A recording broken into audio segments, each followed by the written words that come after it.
Hoy existen diversos ataques en contra de la Biblia y de la cosmovisión cristiana desde perspectivas muy variadas y escuelas de pensamiento. En Letra y Voz es un ministerio cristiano que se dedica a la enseñanza y la consolidación de la fe. Nuestro enfoque es interdisciplinario y abarca campos como las ciencias bíblicas, la literatura, la historia, la teología y el desarrollo de la espiritualidad desde la perspectiva bíblica y cristiana, con el fin de presentar una cosmovisión cristiana razonada.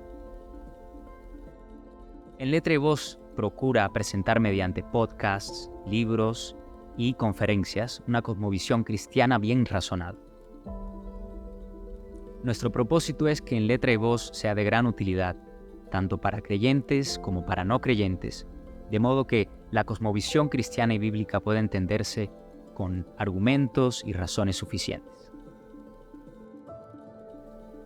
Esperamos que en Letra y Voz sea útil en la medida en que entrega herramientas para que la fe de los creyentes sea consolidada y los no creyentes puedan entender la cosmovisión cristiana razonada.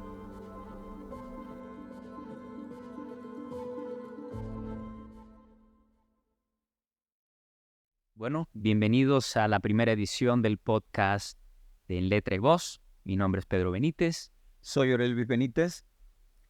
Entonces el tema de hoy va a ser la verdad.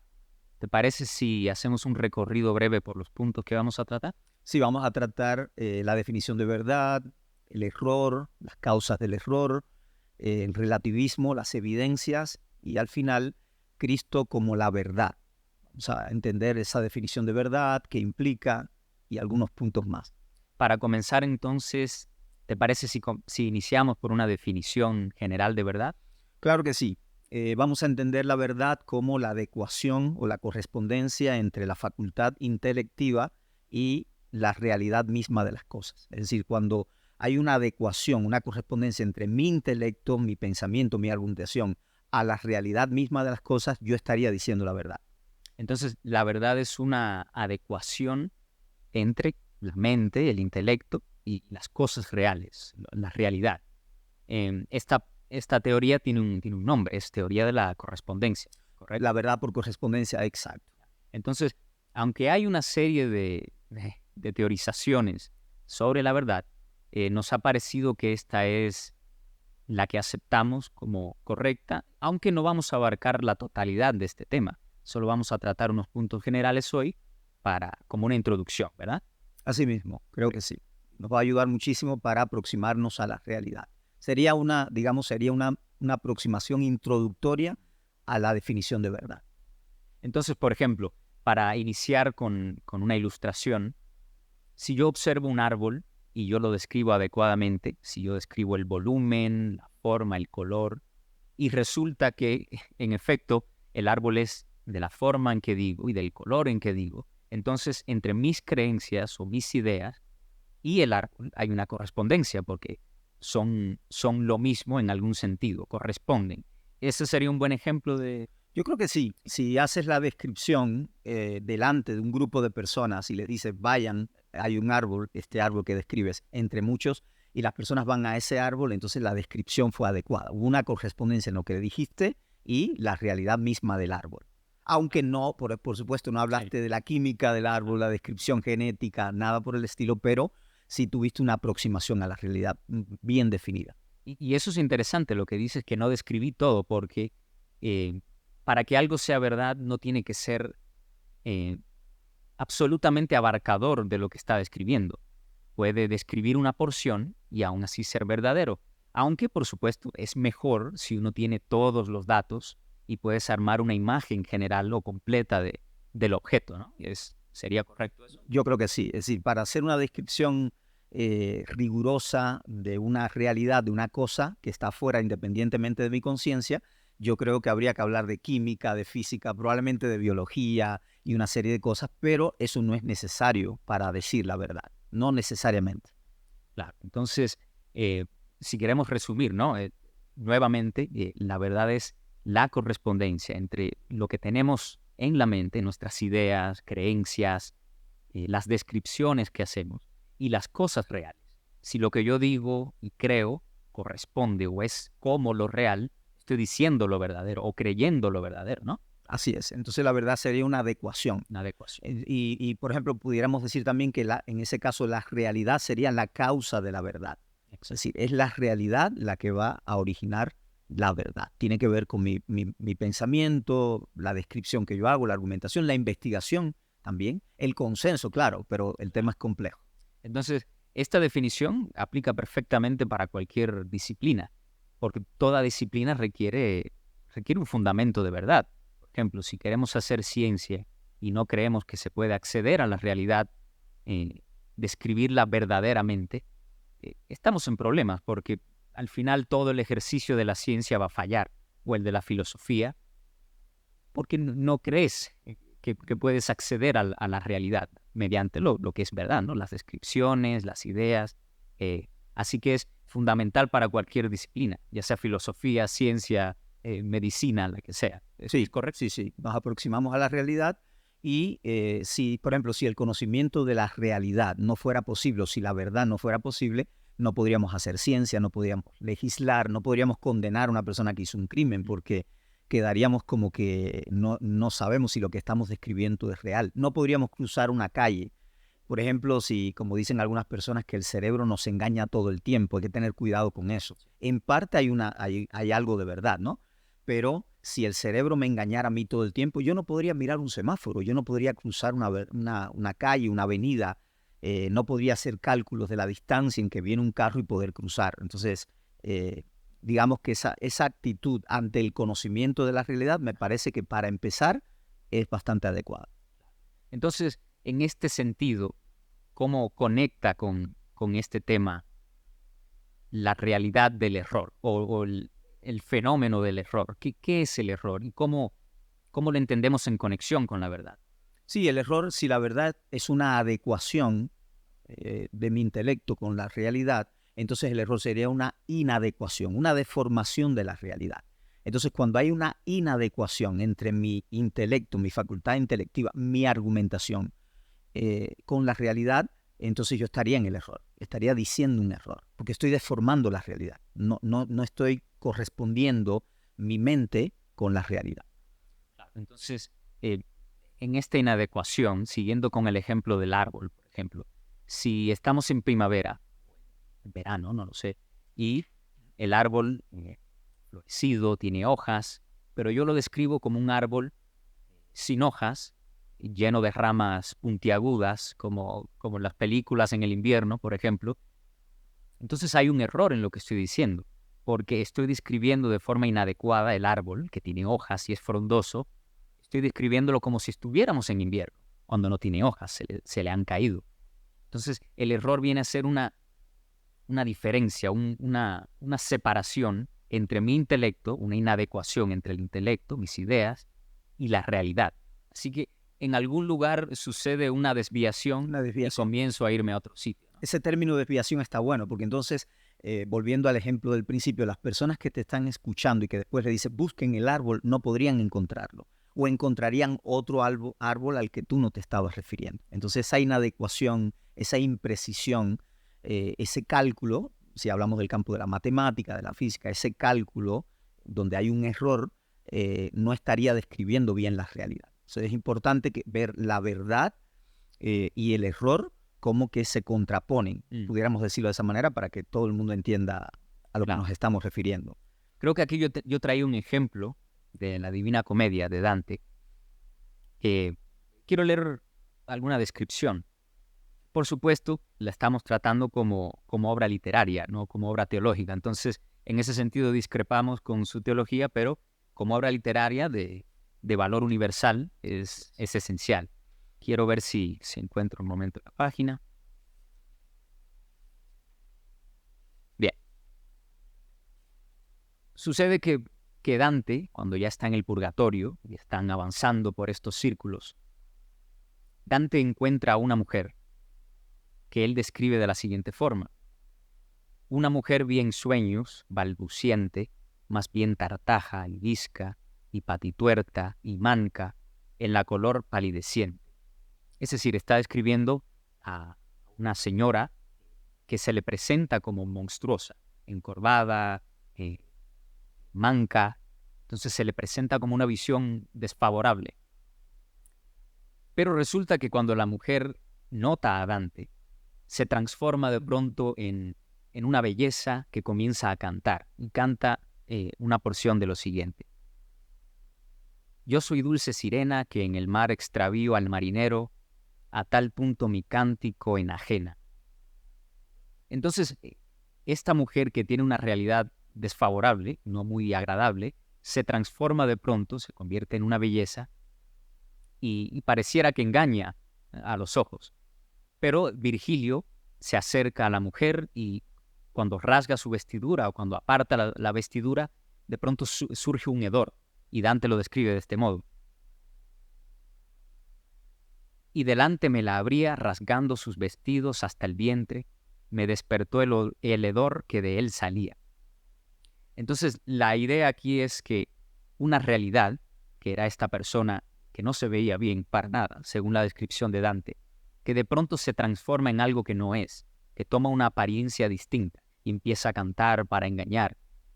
Y luego Virgilio viene, le aparta las vestiduras, se las rasga y sale de nuevo la realidad, que era un hedor, era algo desagradable. El comentarista, que pone las notas al pie de página, relaciona esta imagen con el pecado. Él así la describe. Entonces es algo que tapa o vela o transforma lo que es en realidad para presentarse de otro modo. Y creo que tiene sentido porque si el error es la inadecuación entre las ideas y la realidad, entonces aquí de algún modo esta imagen, esta visión o esta señora que ve Dante, ella adopta el error de algún modo, ¿no? Si se puede pensar de ese modo, y se transforma en algo que no es. ¿Tiene sentido eso? Sí, yo creo que sí. Y me llama mucho la atención porque el conocimiento sensible, digamos, el conocimiento que entra por la vista, la información, por los oídos, por los órganos de los sentidos, hay que evaluarlo con mucho cuidado. Es decir, yo puedo ver algo en apariencias y si yo escribo o hablo un enunciado, trato de argumentar a partir de una apariencia y no voy al fondo de la realidad misma de las cosas, yo estaría cometiendo un error, me estaría equivocando. Entonces, pudiéramos decir que la verdad o la realidad no siempre se muestra, por decirlo de alguna manera, a flor de tierra. Hay que investigar, hay que profundizar, hay que seguir estudiando el fenómeno que estamos intentando conocer, y eso nos ayudaría porque afirmar lo falso como si fuera verdadero nos estaría llevando a cometer un error en ese sentido. Y eso fue lo que le pasó a él. Inclusive tenemos textos antiguos que dicen no juzguéis según las apariencias. O hay otro texto que dice ustedes juzgan según las apariencias. Entonces juzguen con justo juicio. El justo juicio requiere un esfuerzo de investigación, de búsqueda, de análisis, de intercambio, de diálogo. Entonces por ahí creo que esa ilustración nos ayuda bastante a conocer, ¿no? Claro, entonces, por ejemplo, tú habías mencionado en algún momento que el error tiene una serie de causas. Quizá quieres recopilar un poco las más importantes, explicarlas antes de pasar al siguiente punto. Sí, por ejemplo, partiendo de esta ilustración, el apasionamiento, es decir, el ver a alguien deformado, raro, todo esto, y juzgar me puede llevar a un error. O, por ejemplo, una persona con una belleza que impacta, si lo juzgo a primera vista, a golpe de vista, me puede llevar a un error. Entonces, sería, digamos, la precipitación a la hora de evaluar, la distracción, si estoy distraído, si no pongo atención a una descripción, si estoy en una clase y alguien está hablando y no pongo atención, yo puedo cometer errores porque no capto la totalidad de la realidad. Entonces, por ahí pudiéramos trabajar, ¿no? El cansancio también, cuando una persona está cansada, me acuerdo estos ejemplos de los copistas, cuando enseñamos crítica textual, los copistas, cuando estaban cansados, cometían errores, cuando copiaban de un texto, un manuscrito a otro, cometían errores, y eso nos debe ayudar a entender, ¿no? Si está, por ejemplo, si yo estoy cansado o distraído ante una persona que está enseñando, ahí conscientemente yo digo, puedo estar cometiendo errores o captando solo una parte de la realidad.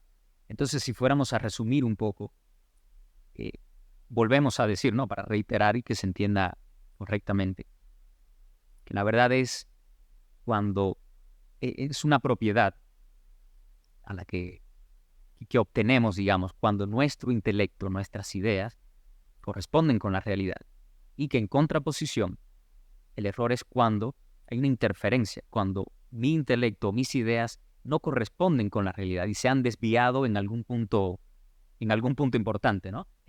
¿Sería ese un buen resumen? ¿Quieres añadir algo para Sí, pasar a lo? el error sería entonces una inadecuación, como bien has dicho, sería afirmar lo falso como si fuera verdadero, sería una deformación de la realidad. Un cálculo, digamos, por distracción, un cálculo errado por distracción, por cansancio, por apasionamiento, por precipitación al tomar decisiones sabiendo que la realidad puede llegar a ser. La realidad siempre es compleja. Entonces, si es compleja, yo debo tener el cuidado y saber cuándo tengo que investigar más, buscar el consenso y una serie de puntos que creo que son favorables para la persona que de verdad quiere conocer la realidad. Porque aquí, es decir, la realidad es inteligible, ella se puede entender, nuestra actitud es que sí podemos conocer la realidad, es nuestra actitud ante el conocimiento de la realidad. Bueno, entonces el siguiente punto es el relativismo sobre la verdad, por supuesto. ¿Te gustaría darnos una idea general de lo que es el relativismo en este sentido? Sí, el relativismo es una actitud ante el conocimiento. Alguien ha dicho que no es una doctrina como tal, porque si fuera una doctrina se contradice a sí mismo, porque el relativismo plantea que la verdad es relativa a la persona, a la época, a la cultura, entonces ahí estaríamos diciendo que cada cual tiene su propia verdad. Y yo creo que decir que cada cual tiene su propia verdad nos mete en problemas con la definición que venimos tratando, ¿no? El error, todo esto. Claro. Entonces, es, es una actitud que nos dice, quizá para evitar confrontación o para evitar el natural diálogo entre las personas que lleva quizá a conflictos a veces, pero que es importante para llegar a la verdad. Entonces nos dice que cada uno tiene su verdad, quizá para conciliar un poco, ¿no? Para evitar que cada uno interrumpa la vida del otro. Claro. Entonces, de algún modo se entiende lejanamente el por qué, pero eso es peligroso, porque primero no es correcto. No es correcto que cada uno tenga su verdad, si no el mundo no funcionaría y el ser humano no funcionaría. Diríamos, bueno, enfrente de ti hay un hueco, y otro diría, no hay un hueco enfrente de sí. Creo que esto tiene que ver un poco con la lógica o podemos conectarlo con el principio de la no contradicción, ¿no? Sí, con el principio de la no contradicción, con el principio de razón suficiente. Por ejemplo, ¿qué plantea el principio de razón suficiente? Es que es uno de los 4 principios generales, universales de la lógica. Dice que los enunciados son verdaderos si existen suficientes razones que lo justifiquen. Entonces, si vamos a la lógica formal y nos basamos en esos principios, no podemos decir que cada cual tiene su propia verdad, ya que la verdad es una adecuación rigurosa entre mi intelecto, mi discurso, mi investigación y la realidad. Entonces, no podemos anular. O el principio de la no contradicción, que dice que, por ejemplo, un enunciado y su negación no puede ser verdaderos al mismo tiempo y bajo la misma circunstancia.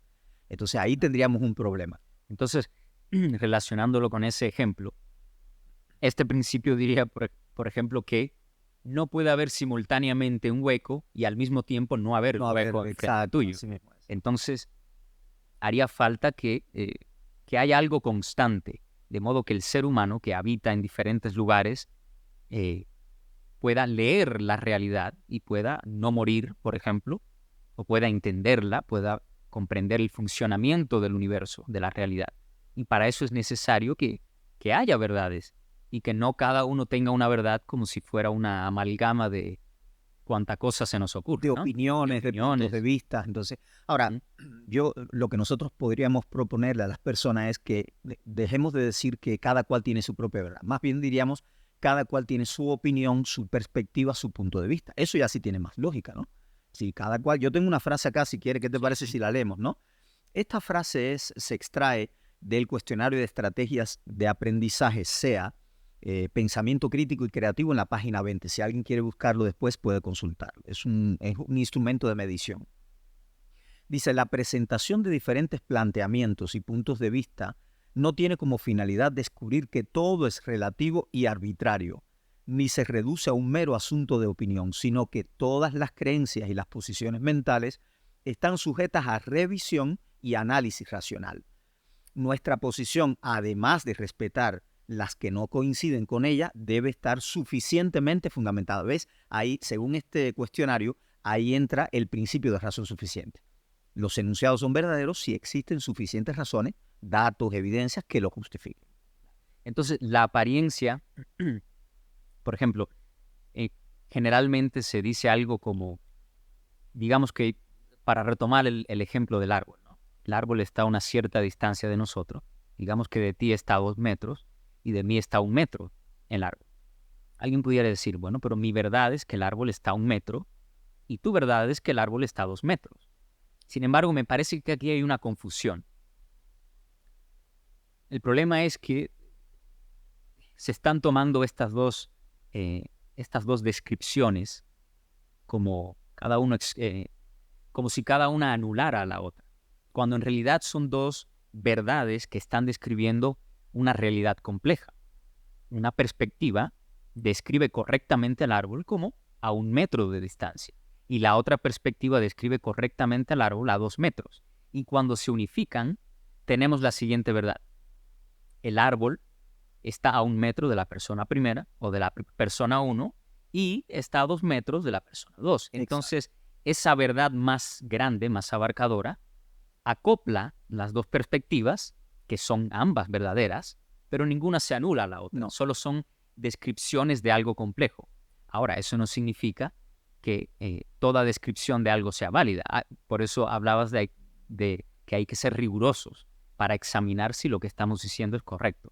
Pero cuando se acoplan esas realidades o esas verdades, entendemos mejor la realidad. Así es, sí. Sentido. Sí, ahí entonces podríamos decir que cuando la persona 1, que está a 2 metros, y la otra, la segunda, que está a varios metros. La 1 a 1 metro. La 2, digamos. A 1 metro y la segunda a 2 metros. Entonces, pero cuando van a describir el árbol, tienen que corresponderse. Tiene que haber una adecuación entre la descripción y la realidad del árbol, la realidad misma del árbol. Entonces, ahí estamos manteniendo bajo control. Eso es un proceso metodológico que controla el sesgo, la perspectiva, etcétera, y estaríamos recurriendo a la primera definición, ¿no? Entonces, por ejemplo, dada esta complejidad normal de la realidad y de las personas y las perspectivas, ¿cuál es el papel de la evidencia en clarificar o en alumbrar esta realidad tan compleja del ser humano entendiendo la realidad? Bueno, yo creo que la evidencia debe ser el criterio o un criterio de peso de la verdad. Cuando decimos que la evidencia es el criterio de la verdad, estamos diciendo que la evidencia es el objeto de mi reflexión. O como dice un autor, que la evidencia sería, o la evidencia anula de raíz la actitud subjetiva. Es decir, cuando hay evidencias suficientes y de calidad, al describir un objeto, una realidad, una cosa que está fuera independientemente de mi conciencia, entonces esa evidencia o ese grupo de evidencias anulan de raíz una actitud subjetiva. Por ejemplo, si yo dijera, voy a describir a un animal, tiene una trompa, tiene 2 colmillos, tiene patas gruesas, una cola relativamente corta, pero dice miau y se sube en un árbol. Cualquier persona que escucha eso diría, ¿pero qué estás describiendo? No estás describiendo la realidad, porque primero es un elefante. Y segundo, los elefantes ni se suben en los árboles ni dicen miau, ¿no? Entonces, yo creo que por ahí seguimos, nos basamos en la evidencia. Hay que seguir la evidencia donde quiera que nos lleven, pero que la evidencia esté correctamente interpretada en su contexto. Porque hay personas que están tratando de buscar evidencias para algo y la evidencia no se corresponde con la realidad o no es útil para describir una realidad. Todo eso hace que la realidad sea compleja. Entonces, si fuéramos a conectar un poco hasta ahora lo que hemos dicho, tendríamos al intelecto correspondiéndose con la realidad. Digamos, mi mente y el árbol. Luego al error, como una interferencia entre esa conexión, entre mi mente y el árbol. Y luego la evidencia como una herramienta para alumbrar o para corregir lo que está sucediendo mal, ¿no? Entonces, son una serie digamos, de puntos o de observaciones o de realidades que uno también percibe y que van corrigiendo lo que ya estamos haciendo, ¿no? Algo sí, pudiéramos decir también, entonces, de forma metafórica, que la evidencia ilumina el intelecto, ¿no? O el grupo de evidencias. Entonces vemos que estamos relacionando la verdad, la definición de verdad, el error, con la lógica, porque nunca podemos abandonar el proceso lógico, el proceso racional. Es decir, aun cuando no tuviéramos evidencia sobre algo, porque no siempre hay evidencia, ningún proceso arqueológico, de excavación arqueológica, a veces no hay evidencia. Y como decíamos, que conversándolo hace unos días, que la ausencia de evidencia no es evidencia de ausencia. Entonces hay que seguir investigando, hay que seguir trabajando, y otros investigadores también están trabajando y a veces llegamos a un consenso. Entonces, ¿qué pasa cuando no hay evidencia, que nosotros creemos que es el criterio de la verdad? Inclusive el intelecto debería ser un criterio de la verdad. Es decir, nosotros tenemos que confiar en que el intelecto del ser humano, no así el de un gato, de un perro, de un mono, el intelecto humano puede conocer la realidad. ¿Cómo? Si tiene una definición correcta, si usa una metodología rigurosa, apropiada, que controle la investigación, el proceso de investigación, si tiene evidencia suficiente, si se ajusta a los principios universales de la lógica, entonces el intelecto humano puede conocer la realidad. Y la evidencia iluminaría el intelecto o anularía de raíz las actitudes subjetivas, y también que, por ejemplo, y ya decíamos al principio que la realidad es la causa de la verdad y no al revés. Entonces, por ejemplo, para tener una idea verdadera o más adecuada de la realidad, es preciso recopilar tantas evidencias relevantes como sea posible. Porque, por ejemplo, nos podemos encontrar a una pieza o digamos a un hecho, a un dato, que anule lo que parecía ser una evidencia adecuada, y luego otra que refute tal cosa, y así. Es un asunto complejo, ¿no? Pero como norma general, lo ideal es recopilar tanta información o evidencias como tengamos disponible, por supuesto, y procurar hacerlo sin un sesgo que evite considerar algo con objetividad. Por ejemplo, de acuerdo con la cosmovisión de cada uno a veces puede tener ese sesgo de, bueno, este tipo de evidencias no me gusta mucho, mejor la dejo a un lado. Exacto. Creo que tú tenías un ejemplo Sí, de algo así, aquí ¿no? tenemos un ejemplo, un libro que se llama Los manuscritos del Mar Muerto, de Stephen Hodge. Él usa bueno, él por lo menos se pronuncia de esta manera. No creo que sea un cristiano, un académico. Él dice: al revisar la situación sobre la obtención de los datos de los manuscritos del Mar Muerto, tanto a partir de las pruebas con carbono 14 como a partir de la paleografía, mi impresión general, y aquí llamo la atención, mi impresión general es que los especialistas tienden a exagerar o minimizar las distintas dificultades que surgen de los métodos de datación para poder confirmar sus propias hipótesis sobre los rollos y quién los escribió o los copió. Y aquí viene el dato. Como ha dicho uno de los especialistas, se enfatizan las fechas que confirman las teorías propias, las que difieren un poco se relegan a las notas al pie de la página, y las fechas que contradicen las teorías propias se rechazan. Ve, aquí estamos viendo que no siempre en el proceso científico de datación o cualquier otra tendencia, no siempre las personas son sinceras. Entonces hay que tener mucho cuidado, porque hasta en el campo de la ciencia nos podemos encontrar especialistas que esconden información, que esconden datos. Y eso puede pasar en cualquier campo. Entonces no podemos ser tan ingenuos de pensar que todo el mundo es sincero a la hora de poner en la mesa todas las evidencias necesarias o suficientes. Claro, claro. Sí, creo que entonces la evidencia vendría a ser una especie de lámpara o de luz. Así es. Que nos ayuda a determinar si en efecto ha ocurrido la concordancia entre mi intelecto y la realidad. Exacto. Eso sería un resumen bien No, y es somero. interesante, porque es lo que decíamos hace un rato, la evidencia es el objeto de mi reflexión. Es decir, Yes. yo sé que estás en la verdad cuando estoy observando y reflexionando sobre las evidencias que me estás presentando. Aquí tengo brevemente para decirlo, no, eso lo trabajaremos en otros podcasts un poco mejor. Por ejemplo, hay evidencia sensorial, que es la información que me llega por los sentidos, como decíamos al principio, pero hay que tener mucho cuidado, porque como en el caso que tú citabas de Dante Alighieri, es que una persona puede estar observando en apariencia la información que me llega a los ojos, pero tengo que seguir profundizando porque no es suficiente. Por ejemplo, en el campo de la historia, que es el campo de nosotros también, la evidencia testimonial es la información proporcionada por testigos oculares o fuentes confiables sobre eventos, hechos o experiencias. La evidencia empírica, datos recopilados a través de la observación y la experimentación que pueden respaldar una hipótesis o teoría. Tenemos diferentes tipos de evidencia. Perfecto. Bueno, entonces el último punto que queríamos tratar es el de Jesús definiéndose como la verdad. Así que sería pertinente comenzar leyendo un poco el texto en el que él dice, en el que él hace esta afirmación, y luego explicar cómo se conecta eso a la definición que hemos dado, para ver si todo encaja correctamente. Así mismo, sí. En el cuarto evangelio según Juan, para las personas que no conocen, capítulo 14, verso 5 dice, le dice Tomás, Señor, no sabemos a dónde vas. ¿Cómo podemos saber el camino? Jesús le dice, yo soy el camino, la verdad y la vida. Nadie viene al Padre sino por mí. Si habéis llegado a conocerme, también a mi Padre conoceréis. Y desde ahora lo conocéis y lo habéis visto. Eso es interesante. Verso 8. Le dice Felipe, Señor, muéstranos al Padre y nos basta. Jesús le dice, tanto tiempo hace que estoy con vosotros y no me habéis conocido, Felipe. El que me ha visto a mí ha visto al Padre. ¿Cómo dices tú, muéstranos al Padre? ¿No crees que yo soy en el Padre y el Padre en mí? Las palabras que yo os he dicho no las hablo por mi propia cuenta, sino el Padre que mora en mí hace sus obras.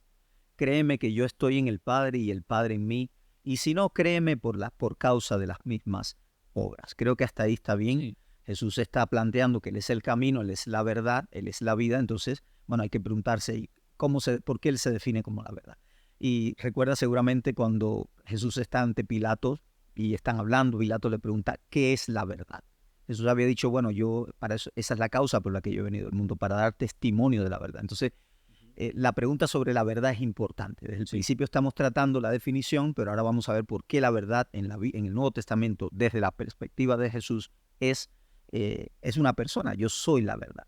Entonces, antes de expandir un poco más, si quisiéramos dar una capa base o introductoria, pudiéramos poner el ejemplo por ejemplo, de los sellos y el lacre. Por ejemplo, se solía utilizar en tiempos más antiguos, se sellaban las cartas con lacre, que es esta cera de color, y se sellaban para que las personas supieran de quién provenía o con qué autoridad se había redactado el documento o la carta. Entonces, en este sentido, creo que hay otra parte, creo que es en Hebreos, que Jesús es descrito como el carácter mismo de Dios, como esa impresión o ese sello de Dios. Esa impronta, exacto. Entonces, ¿cómo lo conectas a nuestra definición de verdad? Que bueno, no es nuestra, es la teoría de la correspondencia, donde una cosa debe adecuarse con la realidad para ser llamada verdadera. ¿En qué sentido es Jesús verdadero o la verdad misma? Esto es interesante porque Jesús está diciendo que el que lo ha visto a Él, ha visto al Padre. Es como decir, la descripción que yo he dado, si escuchas la descripción que yo he dado, ella se adecúa, se corresponde tanto con la realidad misma de las cosas que puedes quedarte con ella o puedes ir a buscar que si te guías por la descripción la vas a encontrar. Entonces, el que me ha visto a mí, ha visto al Padre. Ahí hay una correspondencia. Jesús se corresponde con la naturaleza, el carácter del Padre. La persona que escuchara a Jesús hablar, que lo viera vivir, estaría conociendo al Padre.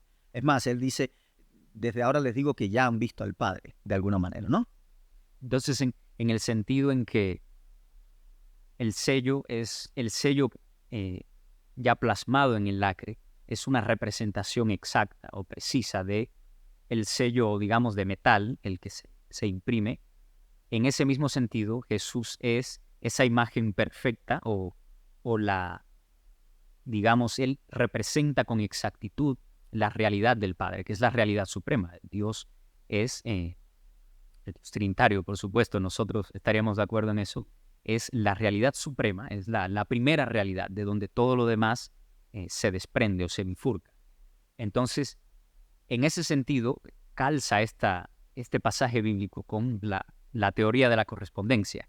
Entonces, Jesús representa perfectamente la realidad del Padre. Así es, así es. Hebreos capítulo 1, verso, por ejemplo, verso 3 dice, hablando del Hijo, quien siendo el resplandor de la gloria y la imagen misma de su ser, del Padre, en griego, el carácter mismo de la hypostasis, de la sustancia de Dios. Es como lo que estás hablando, ¿no? Es como la impronta, la señal, la marca misma, la representación misma del Padre, de la sustancia del Padre. Entonces, en este caso podríamos decir, aquí tomé algunas notas, ¿no? Me parece que son buenas. Es la causa, la razón de todo. Jesucristo es la verdad, es la causa, es la representación del Padre, es la descripción exacta de lo que es el Padre. Claro, Jesús no viene a hablar de la sustancia del Padre, describirla filosóficamente. No. Jesús está hablando del carácter, de las palabras, las obras del Padre. Él también es la solución verdadera al problema del ser humano, ¿no? Por eso es que Él es la verdad. Imagínate cuántas propuestas habrían en las religiones antiguas, en el mundo antiguo, y ninguna resolvía el problema del ser humano. El problema del ser humano es que ha pecado y está destituido de la gloria de Dios. Y Jesús viene a resolver el problema del ser humano, ¿no? Por lo menos en principio estamos diciendo lo básico. Entonces, sí, creo que para resumir esta parte, Jesús es la imagen misma del ser de Dios. Dice, quien sustenta todas las cosas con la palabra de su poder, habiendo efectuado la purificación de los pecados, se sentó a la diestra de la majestad de las alturas. Hay un texto, no sé si te parece, si quieres decir algo antes de buscarlo. Ahora resumimos, creo, mientras lo buscas, entonces esencialmente Jesús es la verdad en el sentido en que representa con precisión al Padre. Es algo semejante. Habla la verdad, dice la verdad con precisión sobre el Padre, sobre el plan del Padre, el propósito del Padre con la humanidad. Y creo que de eso habla Juan 1.18. Si buscamos Juan 1.18, dice así: nadie ha visto jamás a Dios. Interesante, porque ya nos está dando la luz. El unigénito Dios o el unigénito Hijo, depende de algunas versiones, y eso es un tema de textos antiguos, ¿no? Crítica textual, pero no vamos a entrar en eso ahora. Nadie ha visto jamás a Dios. El unigénito Dios que está en el seno del Padre, Él lo reveló.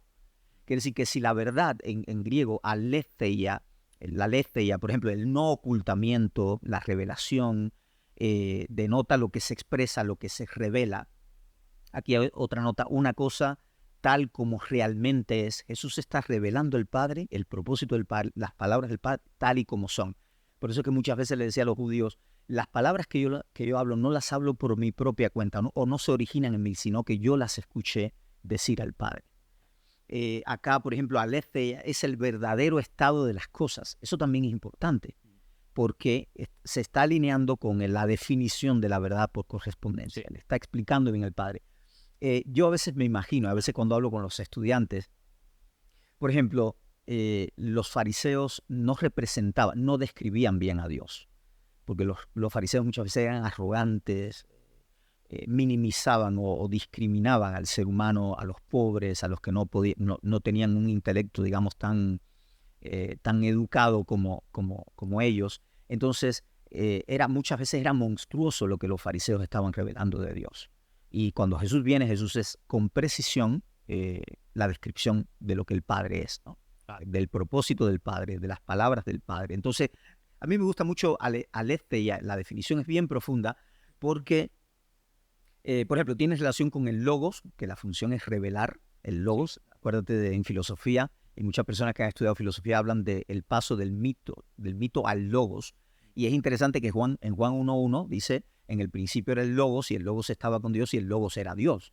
Entonces, Juan sabe lo que está diciendo, y en Éfeso la audiencia sabía también, seguramente la mente les voló allá a Heráclito de Éfeso, el oscuro de Éfeso, ¿no? Entonces, ese logo se hizo carne, así que ya Juan está diciendo directa o indirectamente que Jesucristo no es un mito, eso es una realidad. Él se hace carne y viene a revelar al Padre, y lo revela con precisión. Eso tiene implicaciones serias, porque uno de los problemas, de siempre, es el problema de la exclusividad de la verdad. De modo que cuando Jesús dice que es el único camino, o Él es la verdad, eso implica que hay otras cosas que no son la verdad. Claro, eso entraría en un tema para otra ocasión, ¿no? Pero el asunto de las múltiples religiones y los múltiples líderes religiosos, contraponerlos para ver cuál de ellos en efecto se adecúa con la realidad, por ejemplo, si Jesús está diciendo que Él es la verdad, Es una afirmación fuerte. Entonces, en otro momento sería interesante examinar esa exclusividad que él plantea y ver sobre qué base la hacía. Porque, por supuesto, las religiones son múltiples. Y alguien pudiera decir, bueno, pero también está Buda, su camino es la verdad, o está, no sé, Mahoma, ¿habría expresado él de verdad el camino correcto? Eso sería para otro momento, ¿no? Pero es una afirmación tan profunda y tan fuerte que inevitablemente entra en conflicto con otras Así es. afirmaciones de verdad, ¿no? Y ahí viene el tema de la no contradicción, el principio de la no contradicción. Es decir, una cosa o un enunciado y su negación no pueden ser verdaderos al mismo tiempo y bajo la misma circunstancia. A mí me llama la atención, por ejemplo, este enunciado, ¿no? Cristo es la revelación verdadera y final de Dios. Final porque no hay más opciones. Es decir, los que hablan de Mahoma dicen que no, que Mahoma es la última revelación de Dios. Pero cuando comparamos el relato de Jesús, digamos el discurso de Jesús y el discurso de Mahoma se contradicen totalmente. Sí. Jesucristo dice, yo soy el camino a Dios. Y los apóstoles lo decían, Él es el intercesor, el intermediario entre Dios y los hombres, no hay más intermediarios. Entonces, por ejemplo, pudiéramos resumir algo como, Él es la causa y la razón de todo, Él es la solución verdadera al problema del ser humano. Mahoma no resuelve el problema del ser humano, por eso es que muchos seguidores de Mahoma, por ejemplo, hacen cosas que éticamente, si hablamos de la ética divina, la ética de Dios del Nuevo Testamento, se contraponen, ¿no? Es la revelación verdadera y final de Dios. Dios creó todas las cosas en Él y para Él, lo constituyó heredero de todas las cosas, por eso es la verdad. Por ejemplo, Hebreos dice que Él sustenta todas las cosas con la palabra de su poder. Entonces sería absurdo pensar que un líder religioso puede resolver el problema del ser humano cuando ni siquiera puede sustentar el universo con la palabra de su poder. Él es el resplandor de la gloria de Dios, bueno, el carácter mismo de la sustancia, como habíamos dicho. Perfecto. Entonces, para resumir un poco antes de culminar, habíamos empezado diciendo que la verdad es la correspondencia entre el intelecto, las ideas, las creencias con la realidad, que el error era esa interferencia, esa desviación entre lo que uno cree o lo que tiene en el intelecto y la realidad.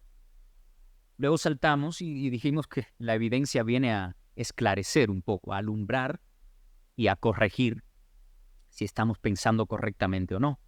Y hablábamos también del relativismo, ¿no? Que bueno, que plantea que cada persona tiene su verdad, y aunque el concepto es más complejo, de forma general o popular, esa es la conclusión, el culmen de la explicación.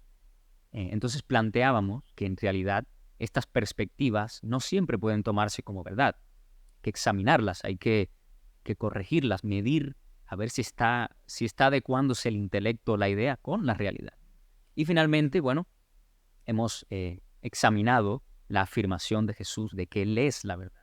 Por supuesto, también dijo el camino, la vida, pero nos interesaba en este momento que Él fuera la verdad. Y concluimos un poco que puesto que Él representa con precisión o con exactitud al Padre, es correcta su afirmación. Él es la verdad del Padre porque Él transmite o representa o concuerda perfectamente con el carácter del Padre y con su esencia también, pero en este sentido general, Él transmite al Padre con precisión. Así es. Y a mí me llama mucho la atención si puede servir como ejemplo práctico, ¿no? Es decir, que hay varios textos en el Nuevo Testamento donde se ve que los autores entendían la diferencia entre la aletheia, la verdad, y el mito. Entonces, para ellos, la aletheia era una descripción, una revelación auténtica, y el mito se contraponía. Por ejemplo, cuando vemos 2 Timoteo capítulo 4, verso 4, que dice, apartarán el oído de la aletheia, de la verdad, y se volverán a los mitos. Entonces, para un futuro podemos trabajar ese tema, ¿no? Sí. A ver qué pensaban los autores, si ellos estaban conscientes de la diferencia entre la verdad y el mito o el relato construido intencionalmente para dar una explicación, pero que se aleja de la realidad. Creo que eso en un futuro lo podemos trabajar. Sí. Bueno, entonces podemos, creo, concluir aquí el tema. Si les ha agradado el contenido, por favor, suscríbanse al canal, denle me gusta y bueno, ya anunciaremos las siguientes ediciones, ¿no?, del podcast. Así es, me parece excelente. Y bueno, a todas las personas que que colaboran para que la verdad de Dios sea expandida, el conocimiento de la verdad en todo campo, no solo en el campo teológico, pues adelante, con fuerza, ¿no? Vamos trabajando, vamos dilucidando con claridad todo lo que nosotros vamos a presentar. Perfecto.